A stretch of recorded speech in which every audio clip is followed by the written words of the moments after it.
अस्सलाम वालेकुम रहमतुल्लाह। हम बारकस के बड़े ख़बरस्तान आए हैं और चूँकि गुज़िश्ता 3-4 दिन से बारिशों का मुसलसल सिलसिला जारी है, जिसकी वजह से हमारे अपने शहर में कई ख़बरस्तानों की जो ख़बरें हैं, कई ख़बरें जो है दब सकती हैं। तो इन मरहूमीन के लौहिकीन से भी हमारी गुजारिश है कि वो बाद बारिशों के बंद होने के आप लोग ख़बरस्तानों का दौरा करें और अपने मरहूमीन की अगर कोई ख़बरें अगर बैठी हुई हैं तो उसको जो है दुरुस्त करने का भी काम कर लें। जैसे कि चंद ख़बरें आपको बता रहा हूँ मैं। आप देखिए ये बारिश के पानी से जो है ना बैठ जाती हैं। ये कोई ऐसी चीज़ नहीं है जो ना हो, ये अक्सर ख़बरों के साथ होता है। तो ये भी देखिए आप, जैसे कि ये ख़बर आप देख रहे हैं, ये बैठ गई है। तो इसका जो है ना, इसकी थोड़ी सी तरतीब कर लें। और क़ब्रिस्तान में अगर बकरियां वगैरह भी आकर आके चलती हैं तो कोई इसमें मायूब बात नहीं है। ये अल्लाह का दिया हुआ रिज़्क़ खा रही हैं और माशाअल्लाह अल्लाह के फज़ल व करम से हमारा क़ब्रिस्तान जो है वो बड़ी अच्छी और बेहतरीन हालत में है। हाँ, इसकी हदबंदियों की हिफाजत करना बेहद ज़रूरी है, क्योंकि हमारे क़ब्रिस्तान की बहुत सारी ज़मीन जो है कब्ज़ा हो चुकी है। इंशाअल्लाह वो एक अलग सब्जेक्ट है, उसके ऊपर कानूनी कार्रवाई भी होगी और जिन लोगों ने कब्ज़ा किया है उनको पाबंद किया जा रहा है। और कब्ज़ा करने वालों से जो लोग ख़रीद रहे हैं बेवकूफ़, उनको अपने माल का ज़ाया होने का बहुत बड़ा ख़तरा लाहक रहेगा और वो चीज़ें ज़ाया होंगी भी। तो लिहाजा ऐसी चीज़ों से बचें और क़ब्रिस्तानों से मुत्तसिल भी जगह अगर है तो वो भी उससे भी ख़रीदने में परहेज़ करें, क्योंकि क़ब्रिस्तान जो है वो हमारे लिए मुक़ाम इबरत हैं और आज ये है तो कल हमको भी यहाँ पर आना है। और दीन इस्लाम में इस मुक़ाम को मुक़ाम इबरत कहा गया है, शहर खामोशा है। और ये एक ऐसा मुक़ाम है जिसको आलम बरज़ख का मुक़ाम कहा जाता है। क़यामत के दिन तक यहाँ पर रहना है। हम लोग 60 साल, 1 साल, 100 साल, 120 साल की ज़िंदगी गुजार लेते हैं, लेकिन उसके बाद की जो ज़िंदगी है आलम बरज़ख की, क़यामत के दिन तक, तब तक यहाँ पर रहना है। तो ये हैं, इनके बाद हम भी आएंगे।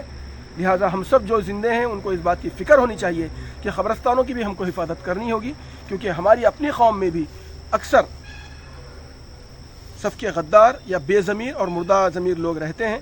तो उन मुर्दा ज़मीर लोगों के गंदे और गलत कामों को रोकना आपकी हमारी ज़िम्मेदारी है, क्योंकि अल्लाह के रसूल ने फरमाया कि तुम जालिम की भी मदद करो और मज़लूम की भी। सहाबा ने फरमाया कि या रसूलल्लाह, जालिम की मदद कैसे करें? देखें, यासीन है यहाँ पर, शायद कोई पढ़ के छोड़ दिए होंगे।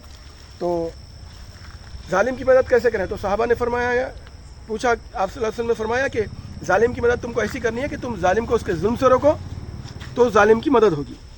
तो लिहाजा ये भी कहा जाता है कि जालिम के जुल्म को अगर सहा जाए तो वो जालिम की मदद करने के बराबर होगा। लिहाजा इस बात का ख्याल रखें कि क़ब्रिस्तानों में कोई मकानात ना ख़रीदें, ज़मीनात ना लें। क़ब्रिस्तान से लग कर के भी हैं तो वो बात का शक और शुबा है उन चीज़ों में, तो उससे बचें ताकि आपका माल, आपका सरमाया जो है ना तबाह होने से बच जाए। उत्तर प्रदेश में अल्लाह ताला ने योगी को, चीफ मिनिस्टर योगी आदित्यनाथ को अगर अज़ाब का कूड़ा बना करके लोगों के घर तोड़ाने के मामले में अगर लगा रखा है, तो हैदराबाद में गलत काम करने वालों के अगर घर तोड़ते हैं तो इसके अंदर जो है ना कोई ताज्जुब की बात नहीं होगी। यही चीज़ तालाबों में भी घर बनाने वालों के लिए ख़तरा जो लगा हुआ है वो कायम है।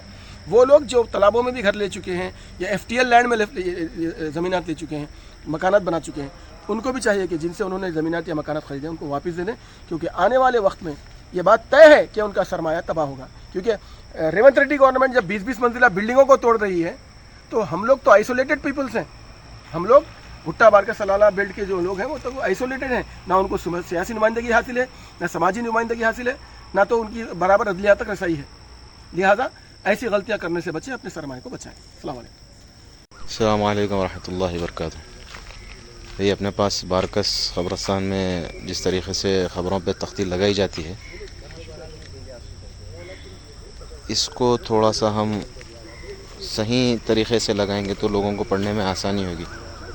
जैसे कि ये ख़बर है, ये बराबर है कि सिर की जगह है, इधर नाम लगाया गया है, मगर इसको थोड़ा सा, जैसे कि मैं आपको दिखाऊं, यहाँ पे आगे एक ख़बर पे तख्ती लगी है नाम की, अगर ऐसे लगाएंगे तो लोगों को पढ़ने में आसानी होगी।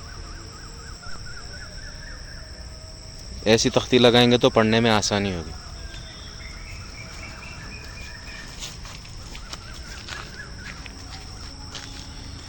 क्योंकि देखिए जब रास्ते से यहाँ से गुजरते हैं, मैं आपको मंजर समझा रहा हूँ, यहाँ से जब लोग गुजरते हैं तो ये नहीं पढ़ सकते, लेकिन जब ऐसे गुजरेंगे तो नज़रों के सामने नाम रहेगा। लिहाजा इस खबर को इस तरह से जाविये से बनाया गया है, लेकिन अगर इस तरह से तख्ती रखी जाएगी تو लोगों को पढ़ने में आसानी होगी। अल्लाह के रसूल ने फरमाया कि तुम दीन में आसानियाँ पैदा करो।